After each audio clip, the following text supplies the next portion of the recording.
अंग्रेजों के अत्याचार के विरुद्ध यूं तो लाखों करोड़ों लोगों ने आवाज उठाई, लेकिन एक आवाज जिसने ब्रिटिश रूल से टकराने का दृष्टिकोण ही बदल दिया, जिसने विरोध करने का नया मार्ग दिखाया।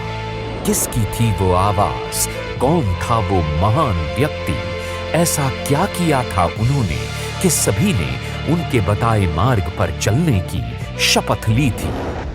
3 कठिया जैसे बेबुनियादी कानून से हम लोगों को मजबूर किया जा रहा है। हम सबको इनके खिलाफ एकजुट होकर आवाज उठानी होगी। मैं कसम खाकर कहता हूँ कि मैं आज से नील की खेती नहीं करूँगा। हम भी प्रण लेते हैं, आज से नील की खेती नहीं करेंगे। अंग्रेजों के अत्याचार के खिलाफ लड़ने के लिए तैयार है। कौन था वो महान व्यक्ति?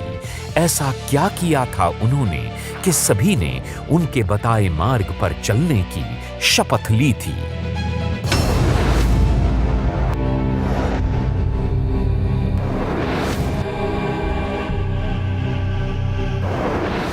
ये हैं वो महान व्यक्ति और ये हैं वो क्षण।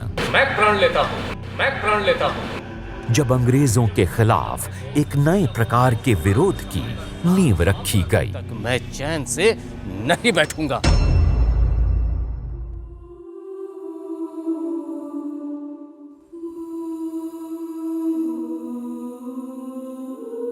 जी हां, वे श्री राजकुमार शुक्ल जी ही थे जिन्होंने मात्र 31 वर्ष की आयु में नील उत्पादन के विरोध में संकल्प लिया और उनके मार्गदर्शन में किसानों ने शपथ ली और अंग्रेजों के इन कड़े नियमों के खिलाफ विरोध प्रकट किया।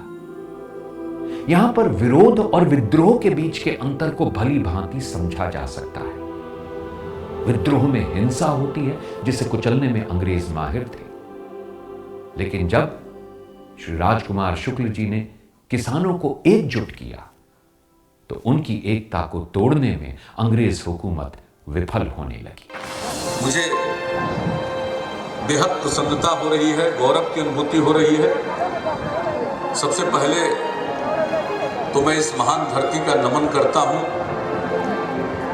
यहीं से पंडित राजकुमार शुक्ला जी निकले और जो कुछ भी उनसे बन पड़ा, उन्होंने नीलों के अत्याचार के खिलाफ, अंग्रेजों के जुल्म के खिलाफ अभियान चलाया, आंदोलन किया। नील की पैदावार के अंग्रेजों ने बहुत कड़े कानून बनाए हुए थे, जिसे 3 कठिया कानून के नाम से भी जाना जाता था।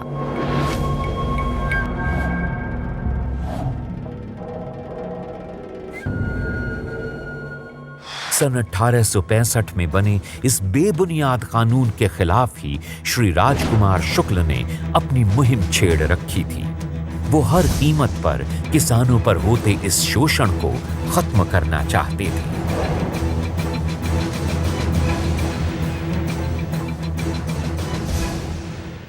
एक बीघा जमीन में 3 कट्ठा जमीन में नील का खेती जबरन उनसे करवाया जाता था और वो लोग किसान इसलिए नहीं करते थे कि जिस जमीन पर वो पैदावार होती थी वो जमीन बंजर हो जाता था और इससे किसान काफ़ी दुखी रहते थे।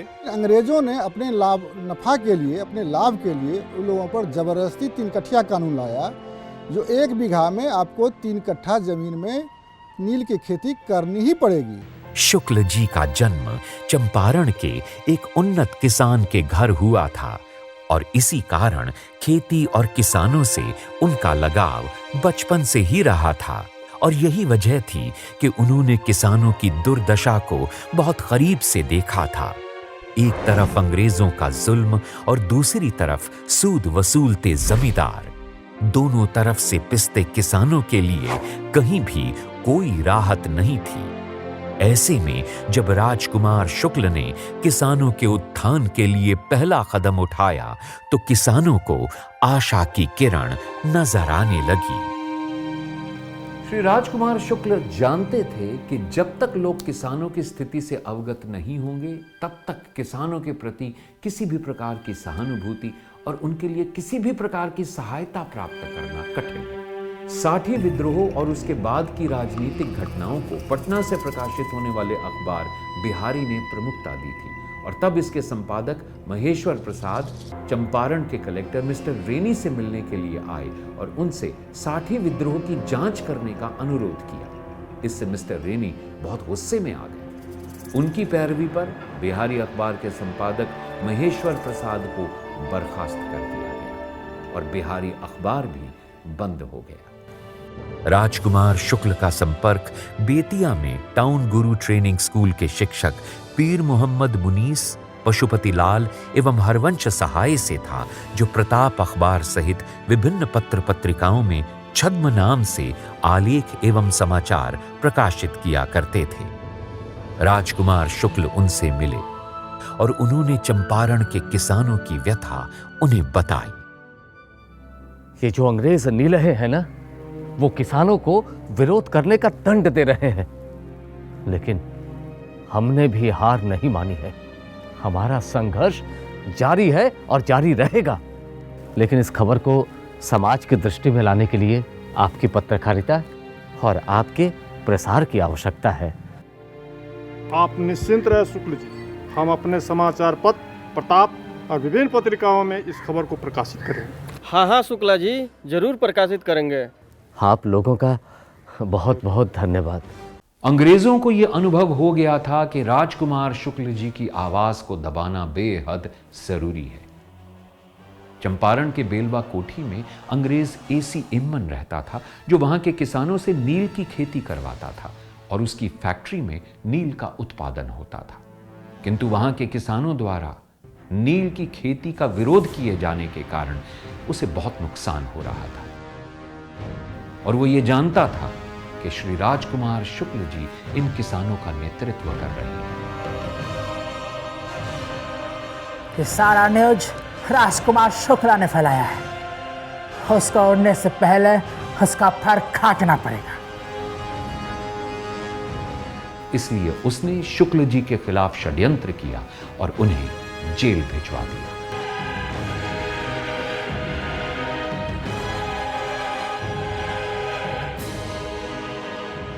21 दिन जेल की सजा काटने के बाद जब श्री राजकुमार शुक्ल जी जेल से बाहर आए तो उन्होंने प्रण लिया। साथियों, मैं प्रण लेता हूं कि जब तक अंग्रेज नीलहों को 7 समंदर पार मैं वापस नहीं भेज दूंगा, तब तक मैं चैन से नहीं बैठूंगा। शुक्ल जी की जय, शुक्ल जी की जय, शुक्ल जी की जय। इस साधारण किसान के मन का वह असाधारण संकल्प जो था कि हम गांधी को चंपारण लाएंगे, यह इससे बड़ी रोमांचकारी कोई घटना नहीं है आधुनिक भारत के इतिहास में। अपने प्रण को और अपने लक्ष्य को पूरा करने के लिए शुक्ल जी गांव-गांव, शहर-शहर घूमकर लोगों को एकजुट करने लगे, उन्हें विरोध प्रदर्शन की दिशा देने लगे। बिहारी अखबार का स्थान प्रताप अखबार ने ले लिया था। इसके संपादक गणेश शंकर विद्यार्थी से वे मिले और उन्होंने कहा कि गांधी जी दक्षिण अफ्रीका से भारत आए हैं। यदि चंपारण के किसान आंदोलन का नेतृत्व उन्हें दे दिया जाए तो शोषण बंद हो सकता है। जिस प्रकार तुमने किसानों को अंग्रेजों के खिलाफ एकजुट किया है, ये अपने आप में ही बहुत प्रशंसनीय है। इसकी चर्चा तो पूरे भारतवर्ष में होनी चाहिए। तो फिर आप क्या सुझाव देंगे कि चंपारण के किसानों को नीलहों के शोषण से कैसे बचाया जाए? एक उपाय है। गांधी जी दक्षिण अफ्रीका से भारत वापस आ गए हैं। अगर वो तुम्हारे आंदोलन का नेतृत्व करना स्वीकार कर लेते हैं तो तुम्हारे इस आंदोलन का प्रचार पूरे भारत में हो जाएगा। अच्छा, फिर तो उन्हें चंपारण आना ही होगा। बस इसके बाद शुक्ल जी गांधी जी को चंपारण लाने की मुहिम में जुट गए। प्रताप अखबार ने चंपारण की गतिविधियों को जगह देना आरंभ कर दिया। 29 नवंबर 1914 में प्रताप समाचार पत्र के अग्रिम भाग पर चंपारण के रैयतों पर नील की खेती करने वाले किसानों पर होते अत्याचार और उनके शोषण पर एक आलेख प्रकाशित हुआ, जिसमें ब्रिटिश और यूरोपियन प्लांटर्स की घोर निंदा की गई थी। उनकी सोच और उनके व्यवहार का ब्यौरा दिया गया था। इसी लेख को 13 दिसंबर को पुनः प्रकाशित किया गया। उसके बाद तो उस समय के प्रमुख समाचार पत्र अभ्युदय और भारत मित्र भी आगे आए और उन्होंने भी इस आलेख का प्रकाशन किया। शुक्ल जी गांधी जी से मिलने साबरमती पहुंच गए, लेकिन उन्हें पता चला कि गांधी जी पूना चले गए थे। शुक्ल जी वापस चंपारण लौट आए। कुछ समय बाद उन्हें ज्ञात हुआ कि गांधी जी लखनऊ आ रहे हैं। वहां पर दिसंबर के अंतिम सप्ताह में 1916 को कांग्रेस का 31वां अधिवेशन था। गांधी ने स्वयं कहा है कि अंत में मैं इस हठी किसान के जिद के आगे झुक गया, और गांधी ने स्वीकार किया है कि अगर राजकुमार शुक्ल न होते तो वो उस समय इतनी जल्दी चंपारण नहीं आते। हम लोगों को अंग्रेजों से डरने की ज़रूरत नहीं है। हम लोग डटकर मुकाबला करेंगे। आप लोग हमारे साथ हैं? आप लोग हमारा साथ देंगे? किसान का जीवन धरती माँ को समर्पित रहता है और अपने खेतों को वो बच्चों की तरह पालता पोसता है, लेकिन फिर भी उसके हाथ में उतना धन नहीं आ पाता है कि वो अपने परिवार को भर पेट भोजन भी करा सके। अंग्रेजों ने अपने नियमों से तिनकठिया जैसे बेबुनियाद। लेकिन उस समय ये भी कौन जानता था कि चंपारण के रैयतों के प्रतिनिधि बनकर गए राजकुमार शुक्ल, जो भोजपुरी और हिंदी मिश्रित बोली बोलते थे, वो कांग्रेस अधिवेशन में देश की तकदीर बदलने का प्रस्ताव लेकर गए थे। यहां से चंपारण नजदीक ही है। आपसे विनती है कि चंपारण के आंदोलन का नेतृत्व आप करें। एक जांच समिति का यदि गठन हो जो चंपारण के लाखों किसानों की दुर्दशा की जांच कर सके, इससे उन पर होने वाले अत्याचार को रोकने में सहायता मिलेगी।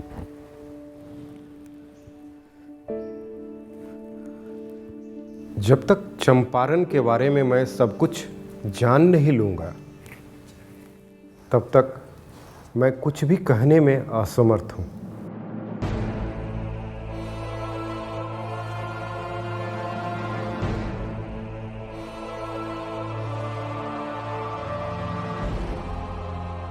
लखनऊ से गांधी जी कानपुर गए और शुक्ल जी वहां भी पहुंच गए। उन्होंने गांधी जी से कहा कि यहां से चंपारण बहुत नजदीक है। गांधी जी सुनकर चुप हो गए, कुछ जवाब नहीं दिया।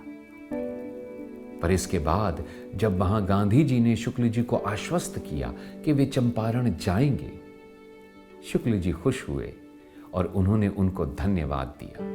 फिर भी महीनों बीत गए, गांधी जी नहीं आए। शुक्ल जी बहुत निराश हो गए और फिर हताश होकर 27 फरवरी 1917 को उन्होंने गांधी जी को पत्र लिखा। शुक्ल जी स्वयं देवनागरी या हिंदी नहीं लिख सकते थे, इसलिए उन्होंने गांधी जी को पत्र लिखने में पीर मोहम्मद मुनीस की सहायता ली।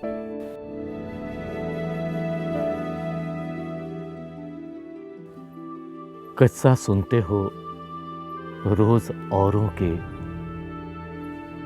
आज मेरी भी दास्तां सुनो।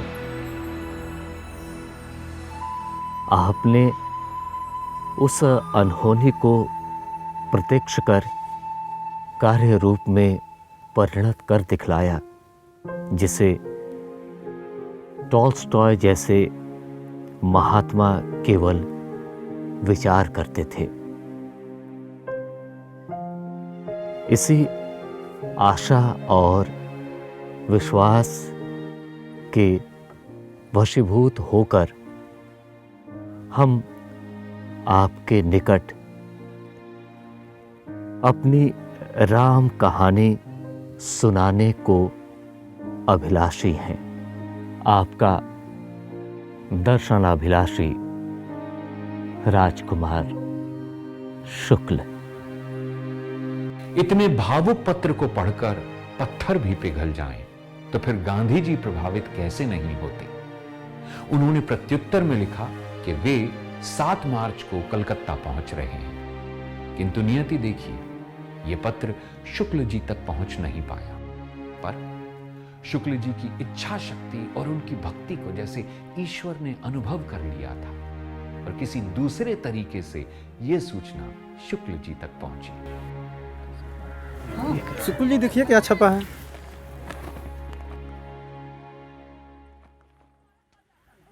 क्या गांधी जी 7 मार्च को कलकत्ता आ रहे हैं?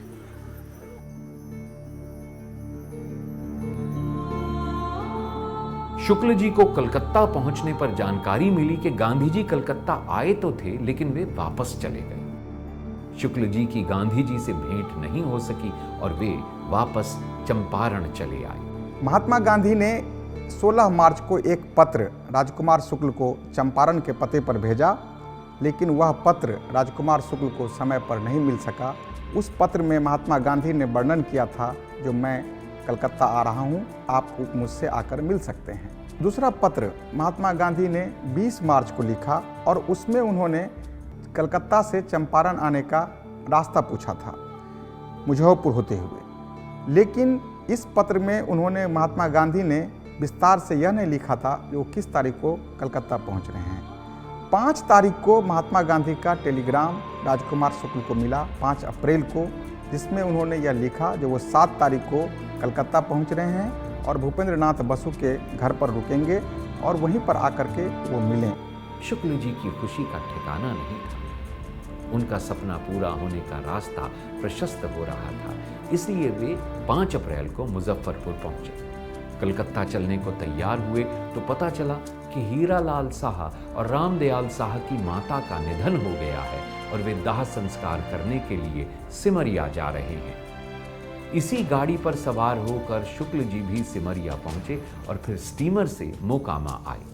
हावड़ा का टिकट लिया और 6 अप्रैल को प्रातः 5 बजे मोकामा से ट्रेन पकड़कर सायंकाल कलकत्ता पहुंचे और फिर मकान संख्या 120 बंगाली ऑफिस पहुंचे।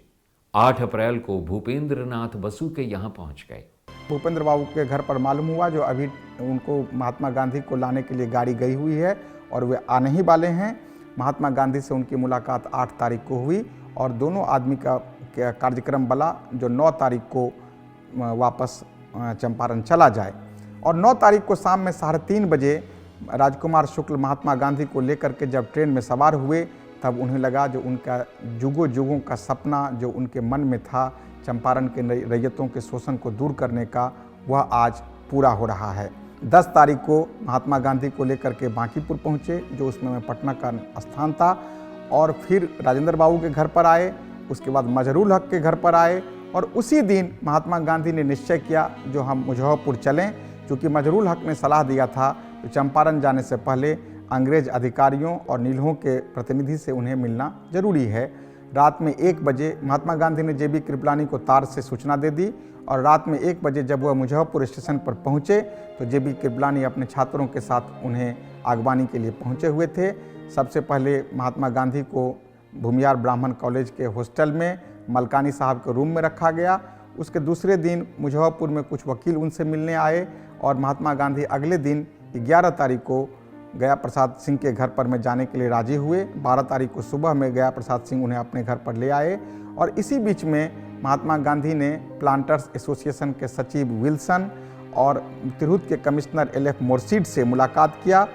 उस समय उस मुलाकात में तिरहुत के कलेक्टर वेस्टन साहब भी मौजूद थे। मोर्शीद साहब ने ही महात्मा गांधी के साथ दुर्व्यवहार किया और उसने कहा जो वो बिना किसी के बुलावे पर यहाँ आ गए हैं, उनके आने से चंपारण के रैयत में अशांति उत्पन्न हो सकती है। इसीलिए उसने महात्मा गांधी को यह सलाह दिया जो वो जैसे जितनी जल्दी हो सके तिरहुत छोड़ करके चले जाएं, अन्यथा उनके ऊपर मुकदमा दायर किया जाएगा। चंपारण पहुंचने पर 18 अप्रैल 1917 ईस्वी को गांधी जी पर मुकदमा चलाया गया। गांधी जी ने अपना राजनीतिक कौशल दिखाते हुए चंपारण नहीं छोड़ने, यहां तक कि जमानत नहीं लेने और 100 रुपया मुचलका तक जमा नहीं करने की स्पष्ट घोषणा की। गांधी जी का सत्याग्रह का भारत में ये पहला प्रयोग था। बाद में गांधी जी ने अपनी आत्मकथा में लिखा कि अंग्रेज अधिकारी उन पर नहीं बल्कि अपनी ही सरकार पर मुकदमा करने की भूल कर बैठे थे। शुक्ल जी 27 तारीख को रामनवमी प्रसाद, ब्रजकिशोर प्रसाद, विंध्यवासिनी प्रसाद आदि को गांधी जी के साथ में लेकर ट्रेन द्वारा बेतिया से नरकटियागंज पहुंचे। वहां से पैदल चलकर वे डी के शिकारपुर गांव पहुंचे। थोड़ी देर वहां रुककर जलपान किया और फिर पैदल ही चलकर मुरली भरहवा गांव पहुंचे। गांधी जी ने अपनी आंखों से बेलवा कोठी के निलहे एसी इम्मन की करतूत देखी। 2 महीने पहले कोठी द्वारा शुक्ल जी के घर को रौंद दिया गया था।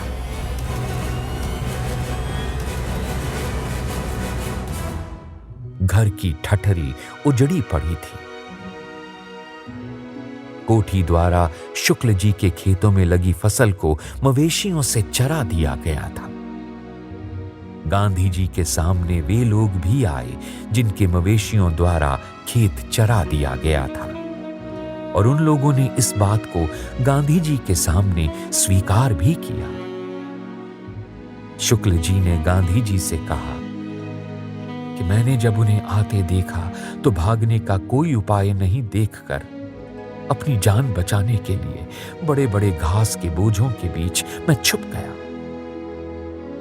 उनके नौकरों ने लूटपाट की और बखारियों तथा कोठियों से मेरा धान तथा अन्य संपत्ति निकाल कर ले गए।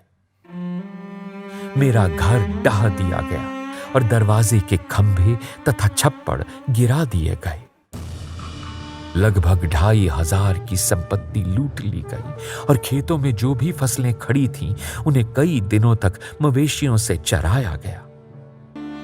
मैं मोतीहारी गया और कलेक्टर से लूट की सारी बातें बतलाई, लेकिन कलेक्टर ने कुछ नहीं किया।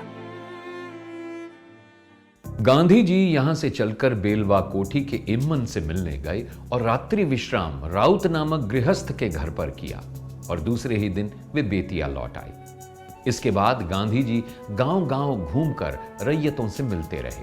उनके स्वयं सेवकगण, जिनमें ब्रजकिशोर प्रसाद, राजेंद्र प्रसाद, अनुग्रह नारायण सिंह, धरणीधर प्रसाद, विंध्येश्वरी प्रसाद वर्मा आदि लोग थे, वे रैयतों के बयान नोट करने लगे।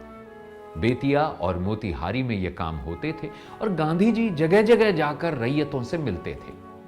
बेतिया कार्यालय की व्यवस्था का भार शुक्ल जी के जिम्मे था। सबसे पहले महात्मा गांधी को पटना बुला करके यहाँ मिस्टर मॉडे ने उनसे मुलाकात किया। मिस्टर मॉडे ने को उन्होंने आश्वस्त किया जो हमारे जो स्वयंसेवक वो किसी तरह का अशांति नहीं फैलाते हैं।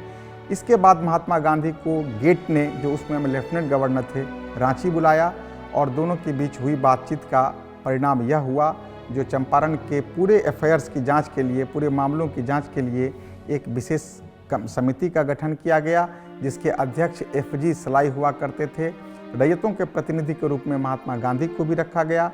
महात्मा गांधी इस समिति द्वारा गांव-गांव जा कर के रैयतों से, नीलहों से, अधिकारियों से गवाहियां ली गई और उन गवाहियों के आधार पर में एक विधेयक तैयार किया गया। अब तक गांधी जी और उनके स्वयं सेवकों द्वारा 20,441 गांवों में 5,000 रैयतों के पूरे बयान तथा 8,000 रैयतों के संक्षिप्त बयान लिए जा चुके थे।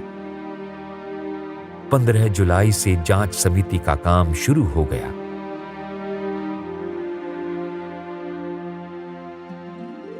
जबरन नील की खेती करा के कम पैसे में नील लेके बाहर भेजने का, टैक्स वसूलने का इस आंदोलन को बिहार विधान परिषद में उठाया गया और एक कानून बना बिहार विधान परिषद में कि ये 3 कठिया प्रथा समाप्त कर दी जाए। पंडित राजकुमार शुक्ला नहीं होते तो महात्मा गांधी न बिहार आते, न चंपारण जाते, न आंदोलन होता, अहिंसक आंदोलन होता और पता नहीं इतिहास में स्वाधीनता आंदोलन का क्या स्वरूप होता।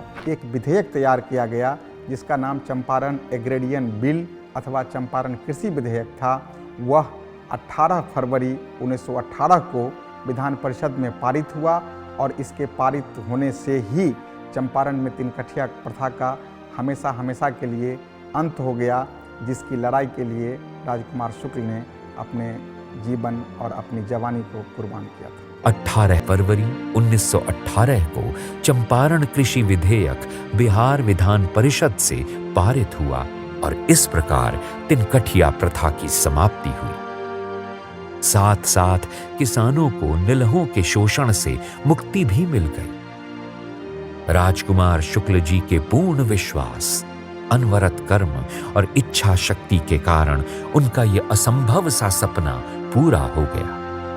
उनकी इसी जीत ने नए मार्ग को प्रशस्त किया।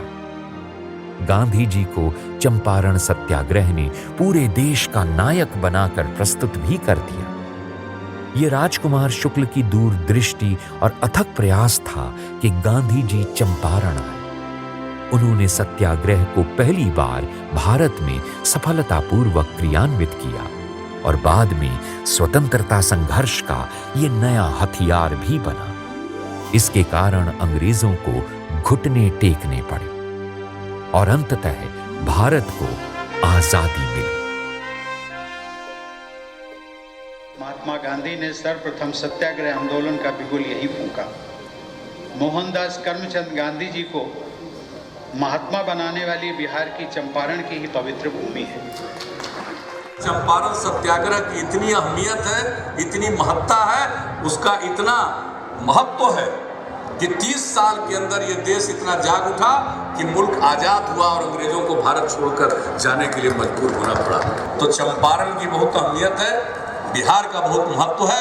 हम बिहार के लोगों को कहेंगे कि जाति, धर्म, मजहब और राजनीतिक भेदभाव को भुलाकर हम सब एकजुट होकर जो बिहार की भूमिका है देश की आजादी की लड़ाई में, उस पर गर्व करें और मिलजुल कर ऐसा काम करें कि बिहार देश का अग्रणी राज्य बने और दूसरे जगहों के लिए भी विकास का एक मॉडल बनकर तैयार हो। इसमें सबका सहयोग मिले और गांधी जी के विचारों को जन जन तक हम सब पहुंचाएं।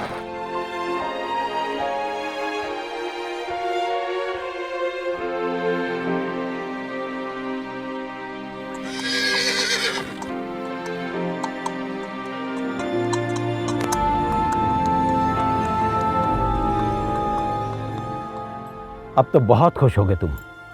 तुम्हारा सबसे बड़ा दुश्मन चला गया। चंपारण का अकेला वही एक मर्द था जो 25 साल तक मुझसे लड़ता रहा, अब वो भी नहीं रहा।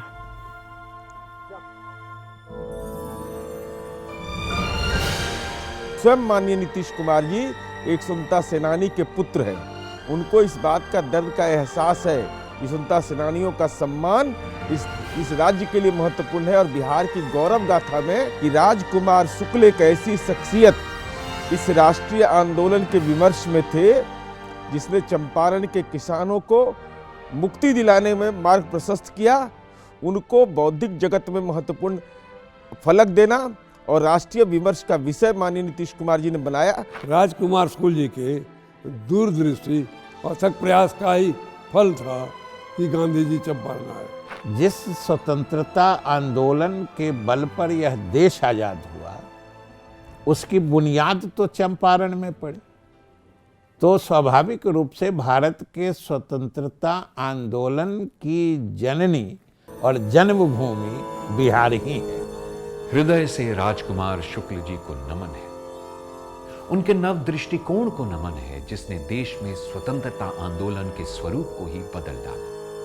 उनकी कर्मठता को नमन है जिसके कारण देश के किसानों को स्वतंत्रता संग्राम में अमूल्य स्थान मिला। उनकी निष्ठा को नमन है जिसके कारण चंपारण को और संपूर्ण बिहार को निलहों के शोषण से मुक्ति मिली। राजकुमार जी को शत शत नमन है।